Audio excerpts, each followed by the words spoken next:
इसकी रिकॉर्डिंग भी स्टार्ट करते हैं सर।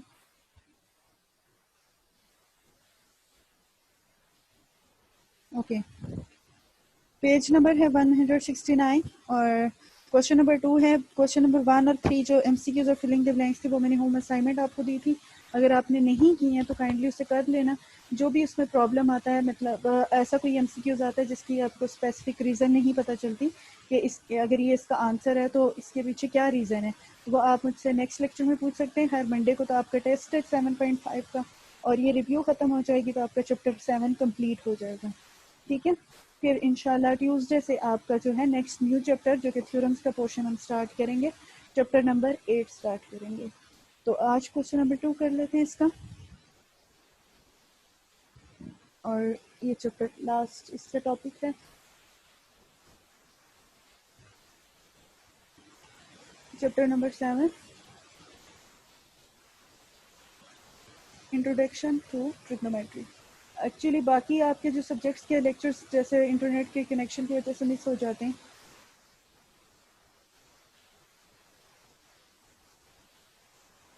वो टीचर्स आपका इवनिंग में लेक्चर्स कंडक्ट कर लेते हैं, बट मैं इवनिंग में फ्री नहीं होती हूँ। दैट्स वाई मैं उस जो भी लेक्चर मिस होता है उसको मैं सैटरडे को स्विच कर देती हूँ, वो भी मॉर्निंग टाइम पे। तो सैटरडे इवनिंग में भी मैं अवेलेबल नहीं होती, तो दैट्स वाई आपका जो भी लेक्चर मिस होगा वो सैटरडे संडे की मॉर्निंग में आ जाता है। ठीक है, सब टॉपिक हम रिव्यू एक्सरसाइज नंबर 7 जिसके एमसीक्यूज और फिलिंग द ब्लैंक्स आपका टास्क है। मैं इसके जस्ट सॉल्विंग क्वेश्चन करवाऊंगी, और वो है क्वेश्चन नंबर 2 के पार्ट्स हैं। 10 पार्ट्स हैं। पहले 5 पार्ट्स जो हैं मैं इनकी रीड आउट कर लेती हूँ। स्टेटमेंट्स वो बेसिकली डेफिनेशंस हैं, आप इसे देखते जाएं बुक पे भी, और मैं जो बोल रही हूँ उसे भी सुनते जाएं, आपको पता चल जाएगा। डिफाइन एन एंगल, एंगल की डेफिनेशन लिखनी है। यह आपकी 7.1 में स्टार्ट में प्री रीडिंग्स में मौजूद है, वहाँ से आप सर्च आउट करके उसे अंडरलाइन कर लेना। अगर इसको नोट्स पे लिखना चाहते हो तो दैट्स गुड, बट अगर नहीं भी लिखोगे तो इट्स ओके, कोई प्रॉब्लम नहीं है। डेफिनेशंस आप बुक से भी लर्न कर सकते हैं। सेकंड क्वेश्चन है, what is the sexagesimal system of the measurements of angle, यानी मिनट, सेकंड और डिग्री वाला जो हमने 7.1 में कंसेप्ट किया था, तो प्री रीडिंग में उसकी डेफिनेशन मौजूद है। ये भी आप 7.1 की प्री रीडिंग में देख सकते हैं। How many minutes are there in two right angles. अच्छा, ये सॉल्व करने वाला है, थोड़ा कंसेप्चुअल सा क्वेश्चन आपको दिया हुआ है कि how many minutes are there in two right angles. अगर 2 राइट एंगल्स हैं तो उनमें कितने मिनट्स हैं। 2 राइट एंगल्स मतलब आपके पास टोटल एंगल किसके इक्वल हो जाएगा। अगर 1 राइट एंगल है तो 90 डिग्री, और सेकंड राइट एंगल है तो वो भी 90 डिग्री, तो 90 प्लस 90 क्या हो जाएगा, टोटल आपके पास क्या आता है 180 डिग्री। फिर इसको कन्वर्ट करेंगे मिनट्स में, और फिर आप इसका आंसर स्टेट कर देंगे कि ये इसकी इतने मिनट्स। अच्छा, ये पार्ट 2 जो पार्ट 3 जो है ये सॉल्व करवाने वाला है, तो ये मैं भी सॉल्व करवाती हूँ। जो डेफिनेशन वाले हैं वो मैं आपको बता देती हूँ। पार्ट नंबर 4 जो है वो अगेन डेफिनेशन आ जाती है कि define the radian measures in radian measure of an angle. ये भी डेफिनेशन आपकी जो है बुक के एंड पे बुक के स्टार्ट में मौजूद है, जो 7.1 के स्टार्ट में तो वहाँ से आप रेडियन की डेफिनेशन राइट डाउन कर सकते हैं। और मैं बुक का एंड पे इसलिए बोला कि वो मैं साथ देख रही थी कि बुक के एंड पे भी रेडियन हो गया, ये जो प्रॉपर वर्ड्स होते हैं उनकी हर चैप्टर की डेफिनेशंस बुक के एंड पे भी मौजूद हैं।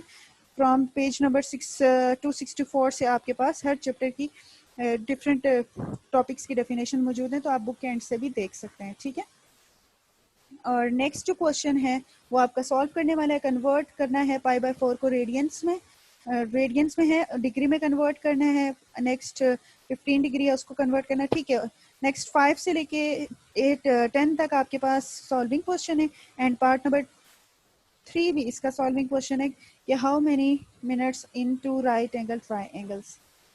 ओके, तो हम इसको कन्वर्ट करते हैं मिनट्स में। क्वेश्चन नंबर 2 है, उसका पार्ट नंबर 2 रिव्यू एक्सरसाइज का सॉल्यूशन से स्टार्ट करती हूँ। आप इसकी जो स्टेटमेंट है वो आप बुक से देख के लिख लीजिएगा। मैं इसका कैलकुलेटर ढूंढ लेती हूँ, पता कहाँ छोड़ा। ओके, ये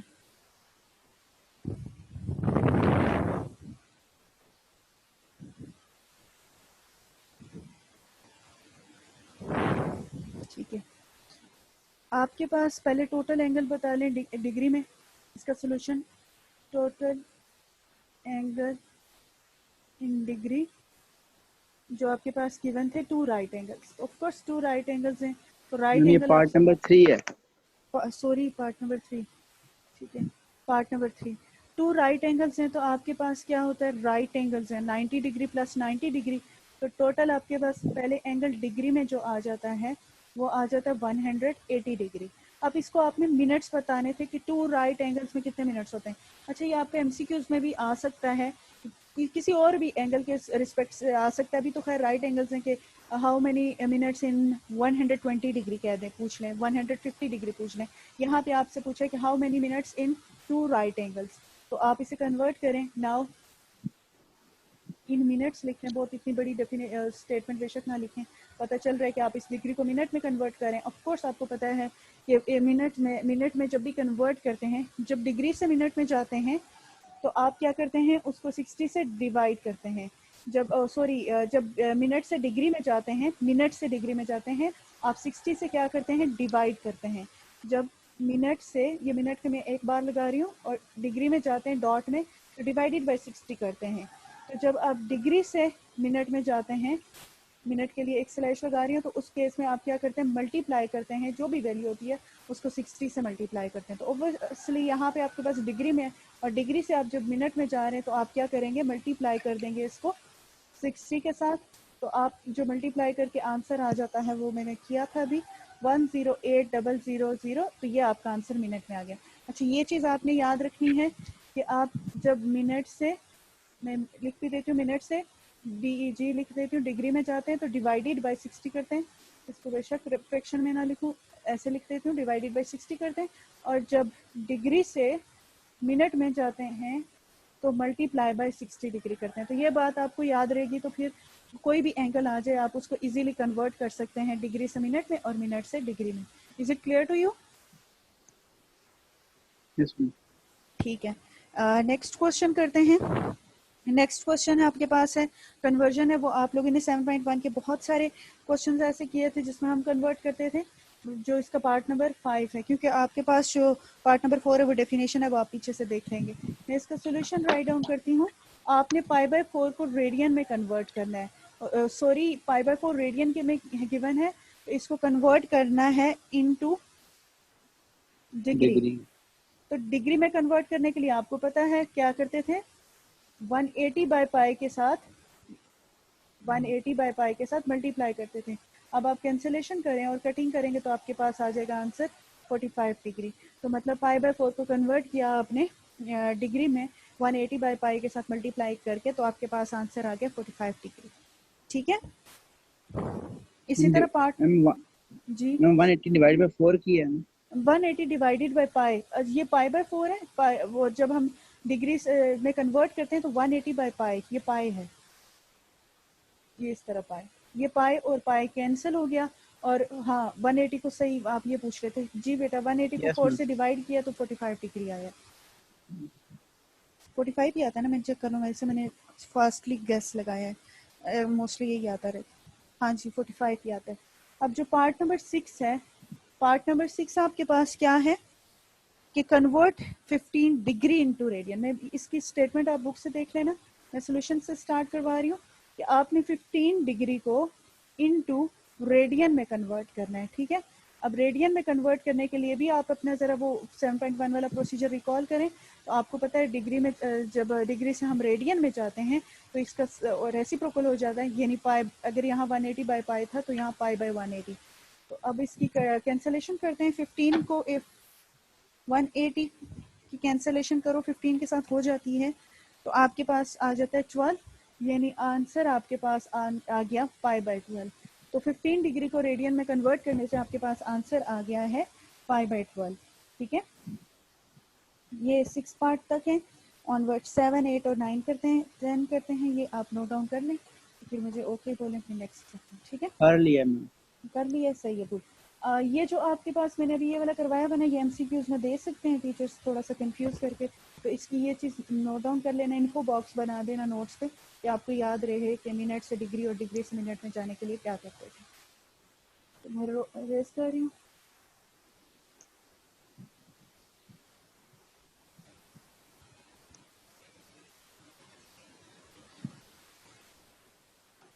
ओके, नेक्स्ट क्वेश्चन है क्वेश्चन नंबर 7। मैं इसकी स्टेटमेंट रीड कर लेती हूँ क्योंकि यहाँ मैं जस्ट आपको पार्ट नंबर 7 है, मैं सोल्यूशन की करवा रही हूँ। Statement is what is the radian measure of the central angle of an arc 50 meter and 50 meter long on the circle of the radius 25 meter।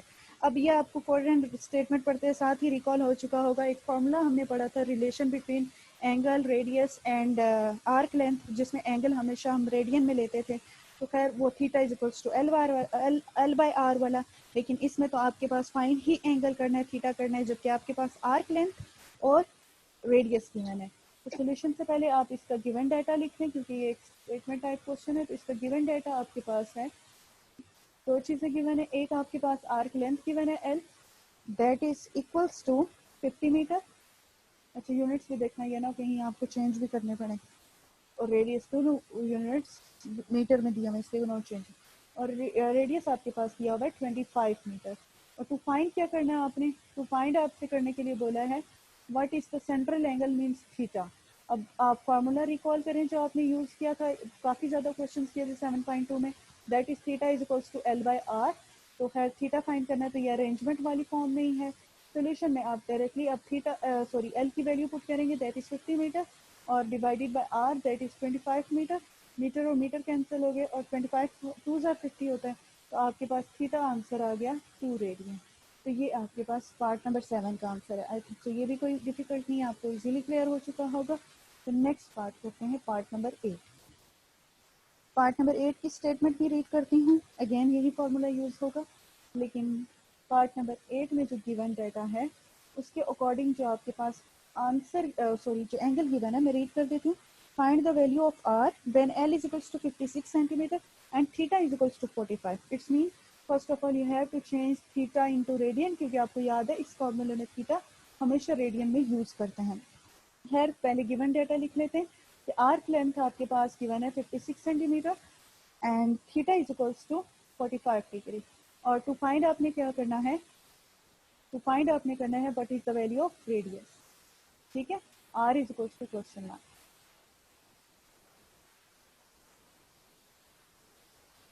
ये नीचे से नजर नहीं आ रहा,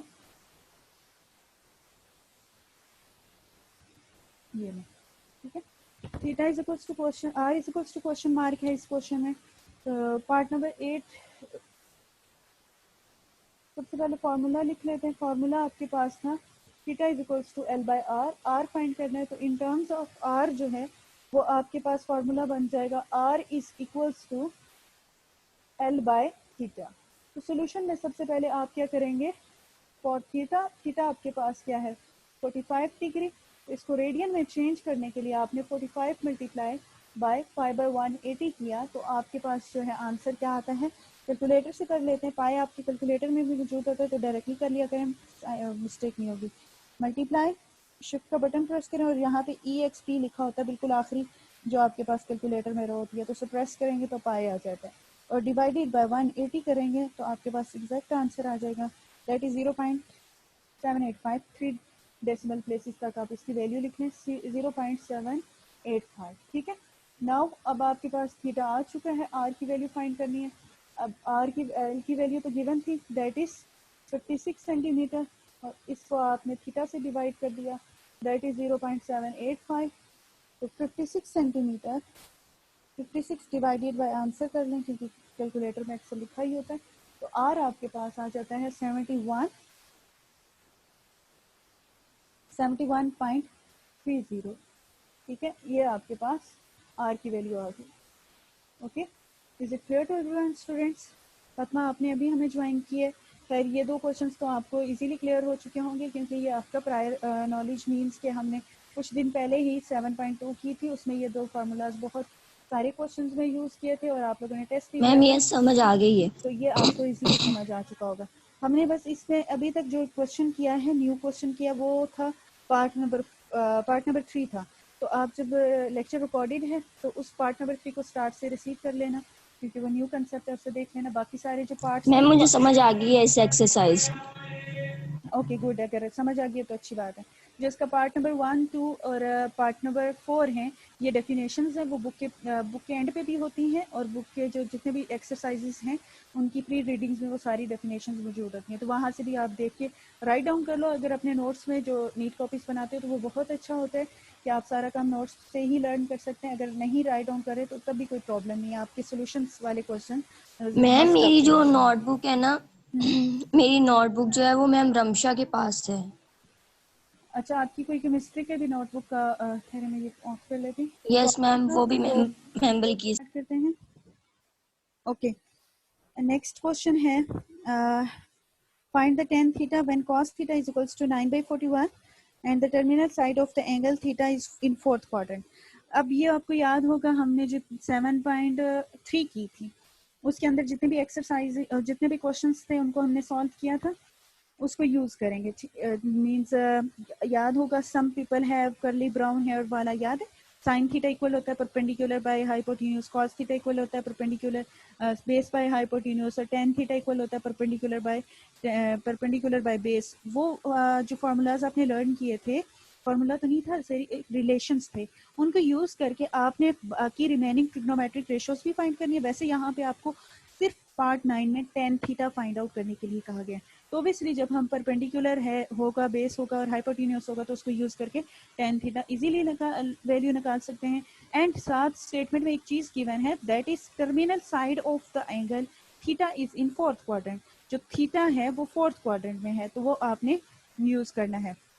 अच्छा, एंड प्रूफ दैट, जो ये स्टार्ट कर लेते हैं उसके बाद आपको बताती हूँ कि नेक्स्ट पार्ट क्या है। मैं रेस कर दूँ इससे क्योंकि इतनी स्पेस नहीं है, थोड़ा सा ये लेंथी पार्ट है, तो रेस कर दूँ रयान समझ? यस मैम कर रेस दें कर दो मैम। ना? जी यस, कर दें मैम। ओके बेटा। Part number 9,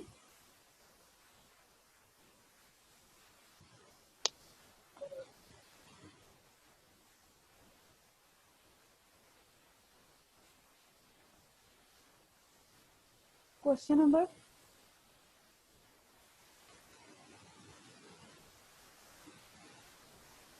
2, part number 9। मैं इसका सोल्यूशन से करती हूँ।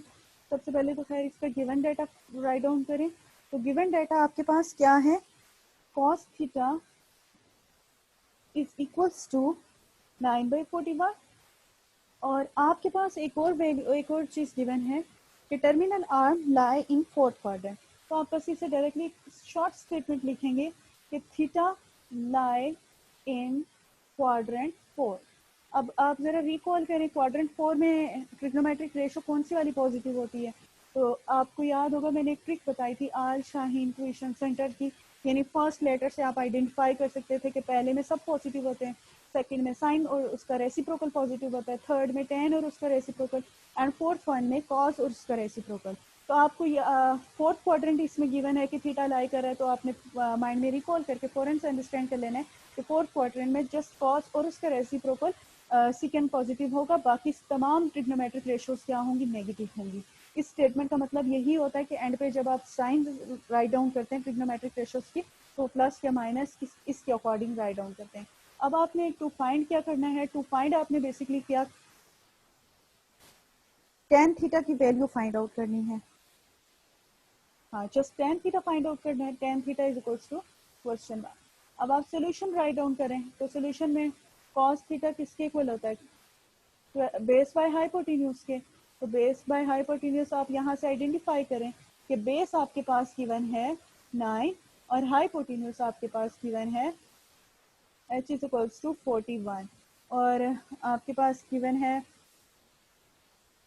फाइंड आउट करने के लिए कि परपेंडिकुलर की वैल्यू नहीं है। अब आप फिर पाइथागोरस थ्योरम इसमें अप्लाई करेंगे। पाइथागोरस थ्योरम क्या था, हाइपोटेन्यूज का square is equals to base का स्क्वायर प्लस परपेंडिकुलर का स्क्वायर।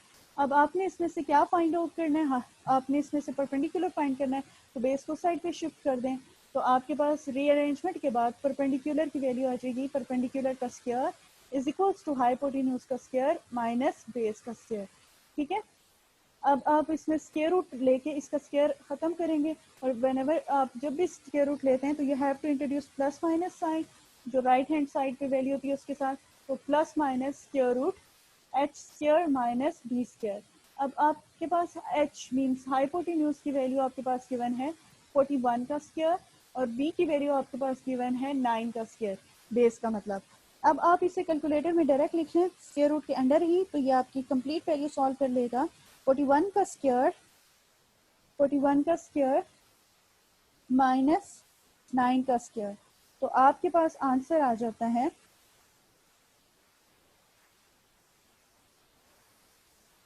41 स्क्वायर, कैलकुलेटर में करना भी मत, 9 स्क्वायर और इसका अंडर रूट ले लें तो आपके पास आ जाएगा 40। तो परपेंडिकुलर का आंसर आपके पास आ गया प्लस माइनस 40।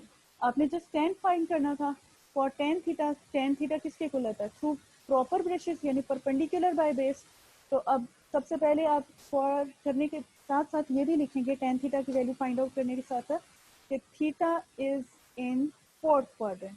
अगर फोर्थ क्वाड्रेंट में थीटा है तो क्योंकि आपने tan फाइंड आउट करना है तो tan फोर्थ में क्या होता है, फोर्थ में तो जस्ट कॉज और उसका रेसिप्रोकल पॉजिटिव होता है, तो इट्स मीन tan क्या होगा, नेगेटिव होगा। तो आप माइनस का साइन डाल के और 40 मीन्स परपेंडिकुलर की वैल्यू और बेस की वैल्यू इसमें राइट डाउन कर दें। तो परपेंडिकुलर आपके पास है 40 और बेस आपके पास है 9, तो tan थीटा का आंसर आपके पास आ गया -40/9। Okay, is it clear to everyone? समझ रयान, ये समझ में आया? रिपीट करूं?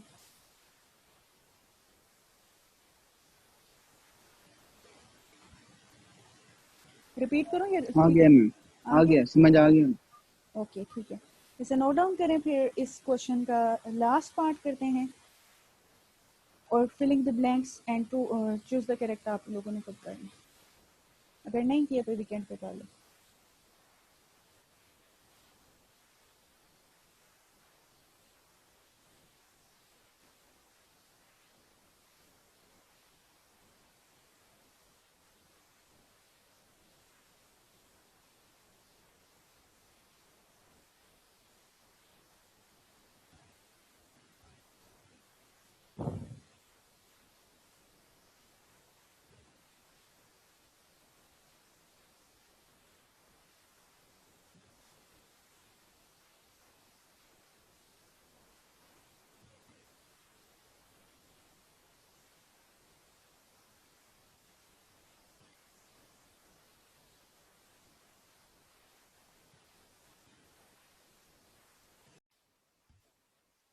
लास्ट पार्ट जो है पार्ट नंबर 10 क्वेश्चन नंबर 2 का वो प्रूफ है लेफ्ट हैंड और राइट हैंड साइड का। लेफ्ट हैंड साइड पे लिखा हुआ है bracket 1 minus sine square theta bracket close and 1 plus tan square theta is equals to आपने प्रूफ करवाना है। इसका आंसर क्या आता है? 1 आता है। चेक करते हैं कि राइट हैंड साइड का आंसर 1 आता है या नहीं। ऑब्वियसली प्रूफ दैट है तो आना चाहिए। Let's start.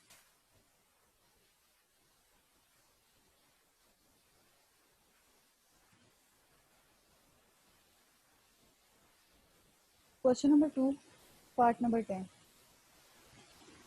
विजिबिलिटी नहीं गई। Part number 10 is 1 minus sine square theta bracket close 1 plus tan square theta is equals to 1। Solution करते हैं। लेफ्ट हैंड साइड कंसीडर करके है 1 माइनस साइन स्क्वायर थीटा तो एज इट इज ही रहेगा, लेकिन 1 प्लस tan स्क्वायर थीटा में आपको पता है कि जो tan था, सिंस tan थीटा किसके इक्वल था? Sine theta by cos theta के। तो आप इसमें tan थीटा की जगह उसकी वैल्यू सब्स्टिट्यूट करेंगे। 1 minus sine square theta bracket close 1 plus tan की value sine theta by cos theta bracket close का होल स्क्वायर। तो ये आपके पास आंसर आ जाएगा 1 माइनस, ये तो एज इट इज रहेगा 1 माइनस साइन स्क्वायर थीटा। जब आप स्क्वायर लेंगे तो साइन का sine square theta divided by cos square theta, separate squares आ गए।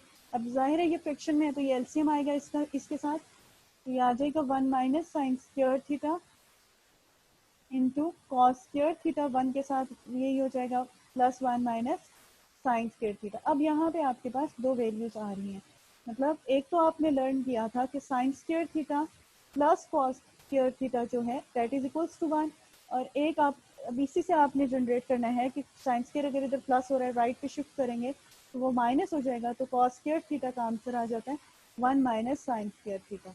तो it's mean 1 minus sine square theta किसके इक्वल है, कॉस स्क्वायर थीटा के, और sign square theta plus cos square theta किसके इक्वल है, 1 के इक्वल है। तो आप यहाँ वैल्यू सब्स्टिट्यूट करेंगे, 1 माइनस साइन स्क्वायर की जगह उसकी वैल्यू सब्स्टिट्यूट की, तो that is cos square theta, and cos square theta plus sign square theta की जगह उसकी वैल्यू सब्स्टिट्यूट की, दैट इज 1, और कॉस स्क्वायर थीटा जो डिनोमिनेटर वाला है वो एज इट इज आएगा। अब ये और ये कैंसिल हो जाएंगे, आपके पास आंसर 1 आ गया which is right hand side. Is it clear to you, समझ में आ गया ये?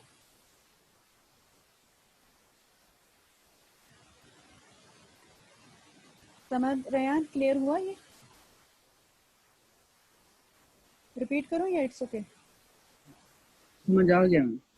ओके ठीक है, फिर नोट डाउन कर लें इसे और उसके बाद लेक्चर एंड करते हैं और आप लोग अपनी टेस्ट की प्रिपरेशन कर लें जो भी आपको टाइम है।